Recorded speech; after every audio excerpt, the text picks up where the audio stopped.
ઘણા એમ કોઈ કે ભાઈ ડીજે નહીં લાવે તો મારે તો શિવરી હા હે તારા સિયાની કે નહીં ભાઈ કે આર્ટ્સ નું છોડીને સાયન્સ નું ભણવારી હા તારું શું પેલું મોબાઈલ લઈને આખો દાડો ગેમ રમવાની જગ્યાએ પોલીસ બનવારી હા તલાટી બનવારી હા કોક હારો નેતા બનવારી હા એમ નથી રીહાવું રીહો તો સારી રીતે રીહો કે તમારી પેઢીનું કલ્યાણ થાય તમારા ગામનું કલ્યાણ થાય તમારી સમાજનું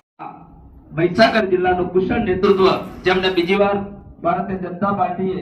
એમના પર સંપૂર્ણ ભરોસો રાખી અને જેમણે આ મહીસાગર જિલ્લાનું જેને કુશળ નેતૃત્વ આપ્યું આપણા સૌના લોકચાહક દશરથભાઈ બારિયા સાહેબ એમના પર જ્યારે સમગ્ર 18 આલમ વિશ્વાસ રાખી